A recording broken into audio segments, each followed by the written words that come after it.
Peace. Highest heart love. Happy Friday. So, it's time for the YouTube live book reading of Cheikh Anta Diop and the new light on African history. I'm your moderator and narrator, Uriel NEVEU. We're almost closing out on this book.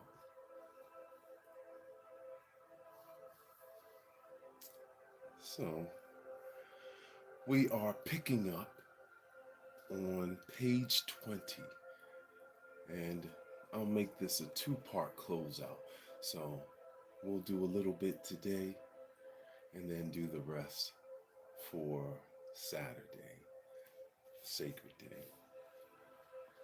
So, this is part 3 of this book reading. welcome, YouTube.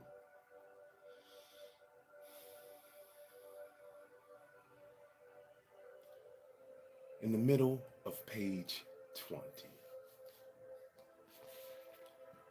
In the first chapter of his book, Dr. Diop refers to the southern African origins of the people later known as Egyptians.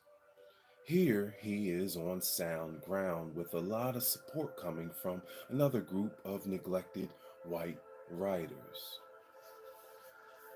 In his book, Egypt, Sir E.A. Wallace Budge says the prehistoric native of Egypt was African, and there is every reason for saying that the earliest settlers came from the south.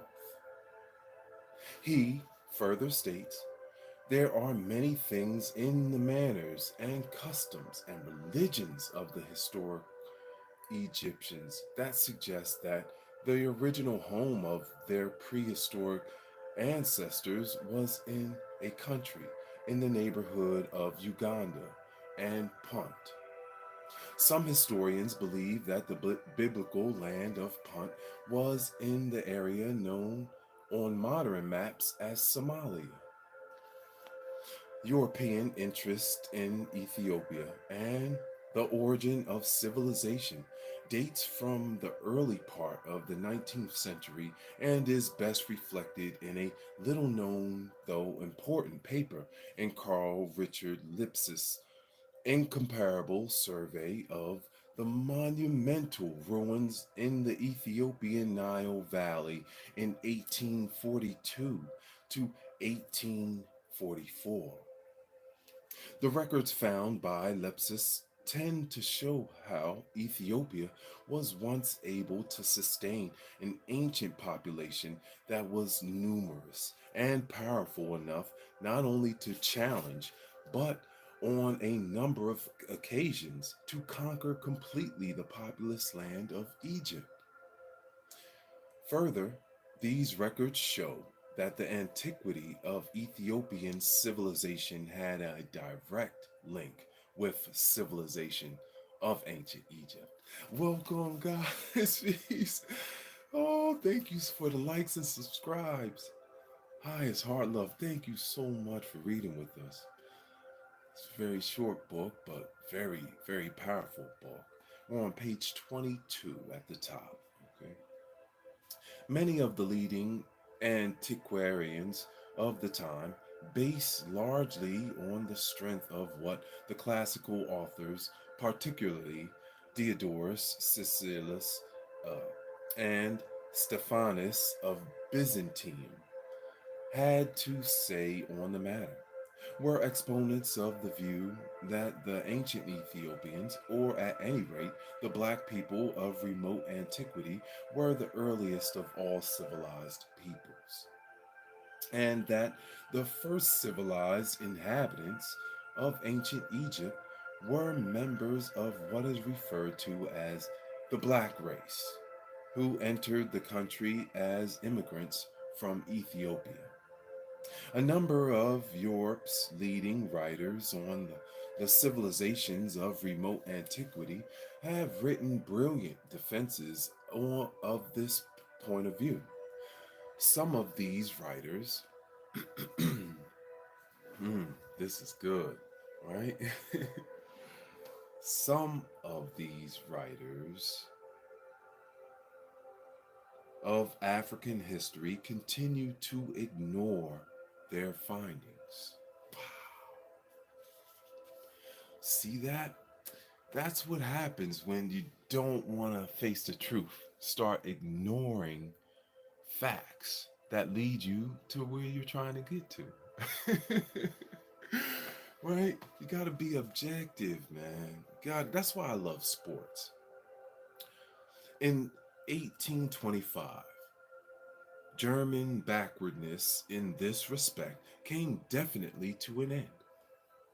In that year, Arnold, Hermann, and Hering 1760 to 1842, professor of history and politics in the University of Göttingen, and one of the ablest of the early exponents of the economic interpretation of history, published in the fourth and revised edition of his great work, Ideen über die Politik den Verkehr und den Anteil der Wohlstand. German. Sprechen Sie Deutsch. Peace. Oh, highest heart love. Peace, young girl. Thank you for reading with us. We are on this part of YouTube where we read books and learn. And we're reading right now Dr. John Henrik Clarke, one of the great master teachers. So I'm gonna finish out these two paragraphs, and then I'll let you go for the day. Thank you, guys.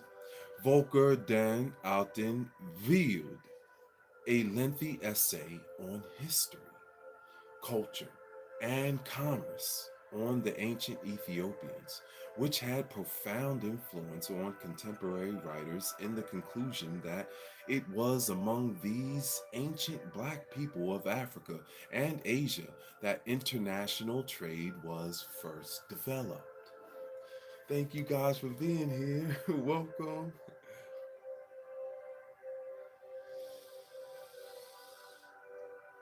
First developed. He thinks that as a byproduct of these international contacts, there was an exchange of ideas, mhm, and cultural practices that laid the foundations of the earliest civilizations of the ancient world. The French writer Count C.F. Volney, in his important work, The Ruins of Empires, extends this point of view by saying that the Egyptians were the first people to attain the physical and moral sciences necessary to civilized life. In referring to the basis of this achievement, he states further that it was then on the borders of the upper Nile. Remember, we talked about that. Among a black race of men that was organized the complicated system of worship of the stars, considered in relation to the productions of the earth and the labors of agriculture.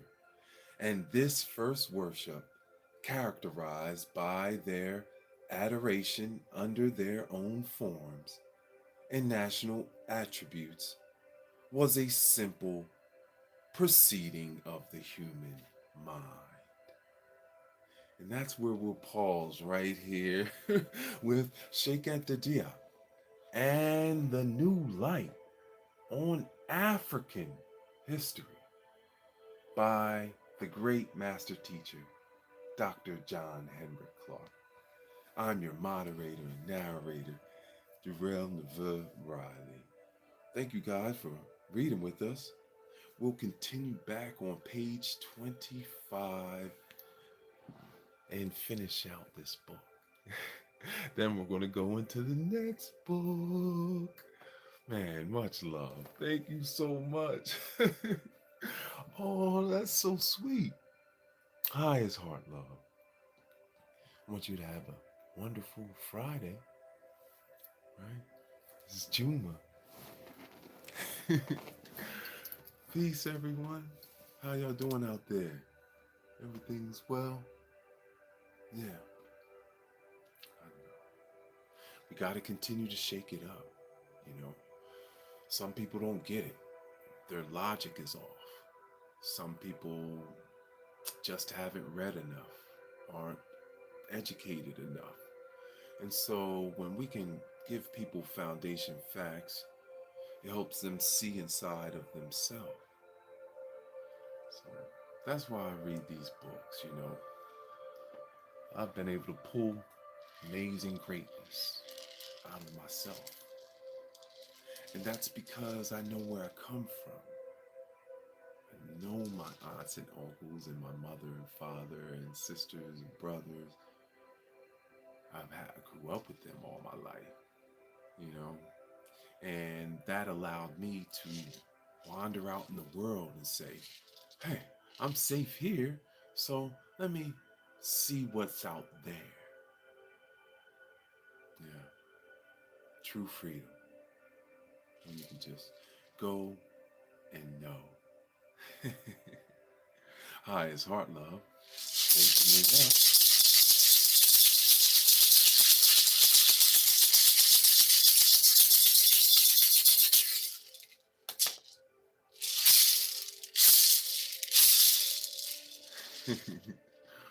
I wish y'all have a wonderful day. I will talk to y'all soon, okay? Keep passing the baton of this information because it's very important that people get it. You know, it's very important. Honor and highest heart love. Thank you. Oh, thank you, Pink Cutie, for being here. Awesome. Man, love to y'all. Happy Friday. Let's go do it. Let's do it. Peace, peace. I'll see you soon, okay? Yeah.